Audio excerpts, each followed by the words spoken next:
Today is April 22nd, and on our farm here in Ohio, that means it's sweet corn planting time. I got my trusty John Deere 3020 and my John Deere 7000 corn planter from 1979. So let me walk you around this planter and show you a little bit about it. It's nothing fancy, but it gets the job done. Gets my green beans, my pumpkins, my peas, and my sweet corn all planted with no problems.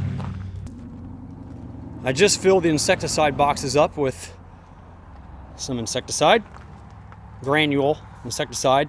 I don't normally need to put anything on sweet corn seed, but some of these early plantings, I have had cutworms before.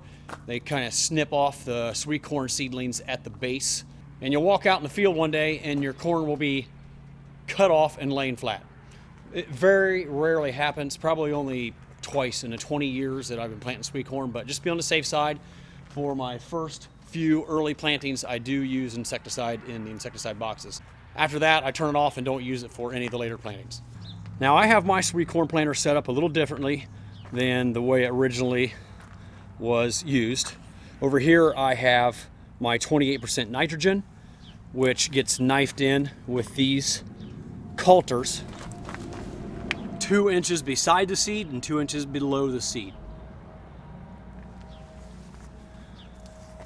On the tank over here, I have a starter fertilizer, and it actually gets pumped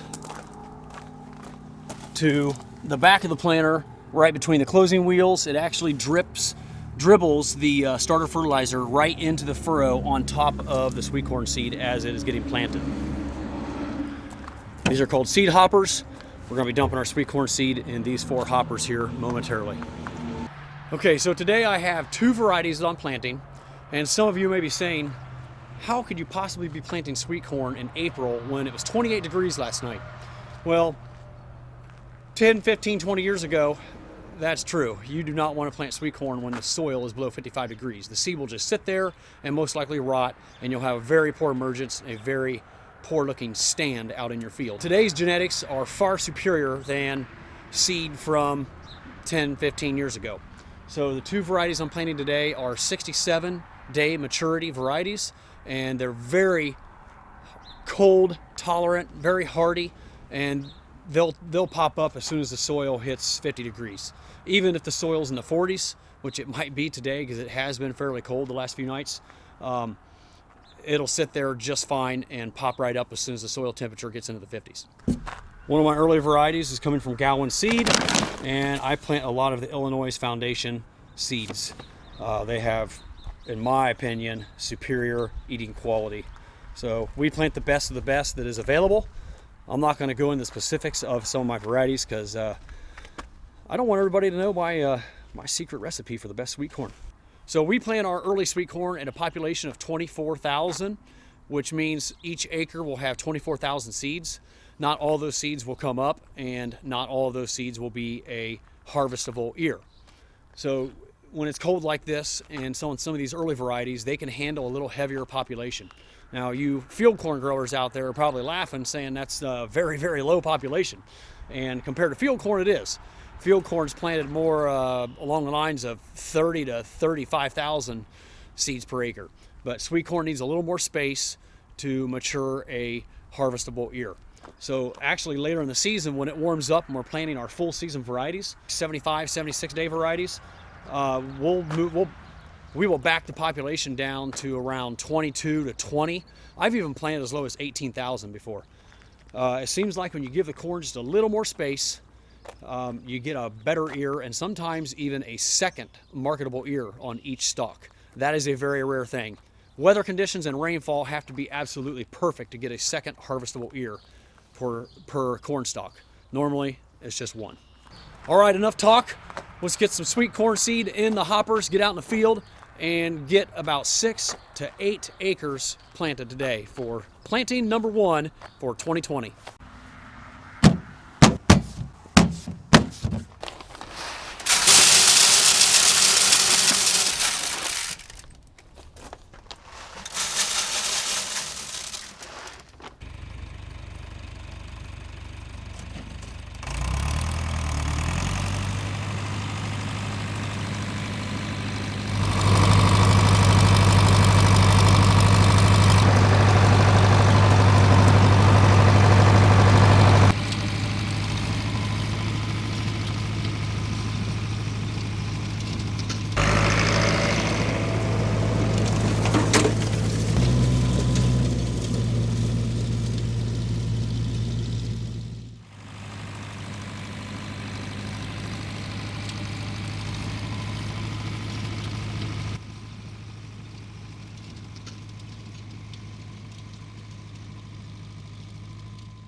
About 2 years ago, my seed monitor quit working, and I just never got around to ordering a new one.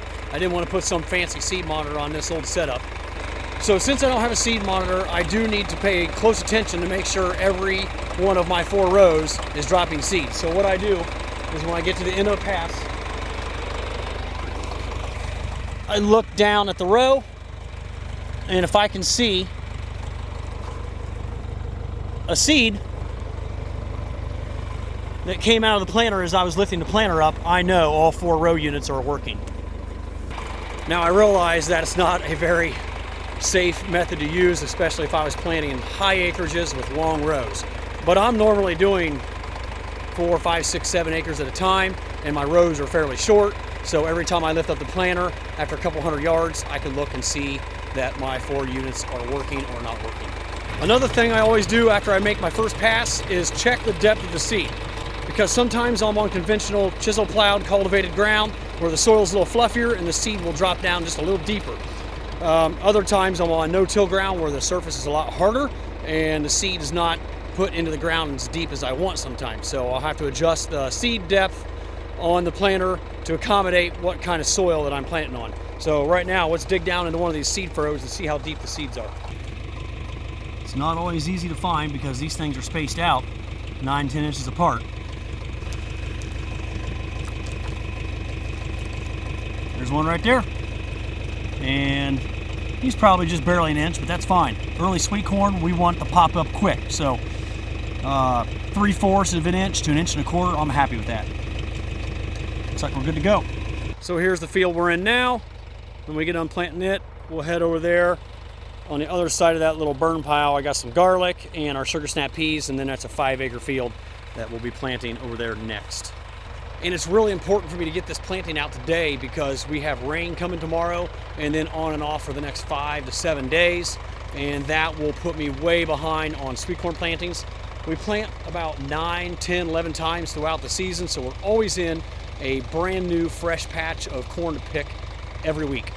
And if I don't get this planting in today, it'll push off my first planting till the end of the month of April or even the 1st of May. And then we'll be in trouble because we will not have corn ready for harvest around the 4th of July weekend. So as long as we have a normal growing season with plenty of rain and sunshine, we should be harvesting sweet corn real close to 4th of July weekend. If not the 4th of July weekend, at least the weekend after. It always depends on the weather. Well, the corn's going in real good. Got about 4 acres in and about 2 or 3 more to go. We just finished up, we're getting close to finishing up the ground that I had cultivated because it was chisel plowed last fall. Getting ready to go into the no-till ground over here where this hill is, and I'm gonna set the depth of the planter just a little deeper, so I'm gonna show you how I do that. All right, each one of these holes represents a 1/4 inch. So this is the depth control handle, and I know you can't really see it, but in front of the handle right now there are 5 holes showing, which means 1 1/4 inches. All right, so I'm gonna lower this thing down to this position here, the next 2 holes right there. Now I have 7 holes showing in front, which means 1 3/4 inches, and that'll help me get my seeds a little deeper in this hard no-till ground. If only the camera could pick up the smell that I am smelling out here. We just had poultry litter, composted poultry litter spread today, and it is ripe. Wow. I'll be glad when it rains and all this settles in and the smell goes away.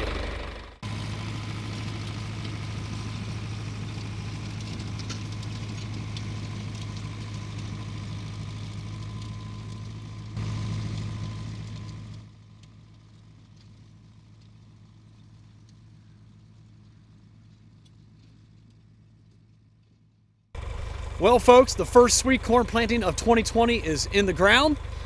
Don't forget to like and subscribe so you can follow along on all of our farming adventures this spring, summer, and fall. We have lots of fun content coming your way. Well, I almost forgot to mention, I was recently asked by a friend of mine to participate in a video about how to stay in shape when we're on quarantine during a pandemic.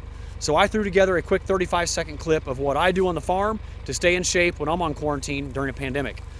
This is a silly video. It was meant to be fun. Hopefully you will enjoy it.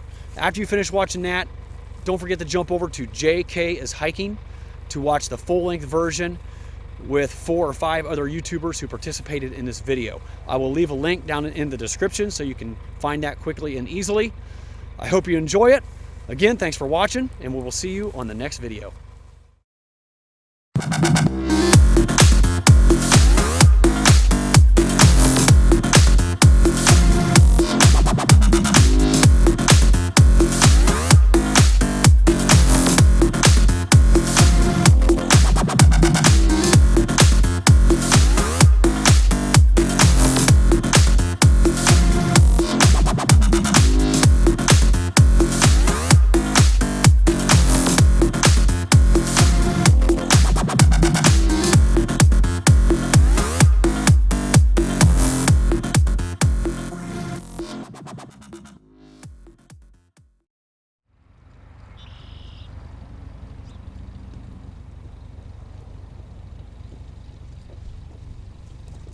A lot of work for one shot.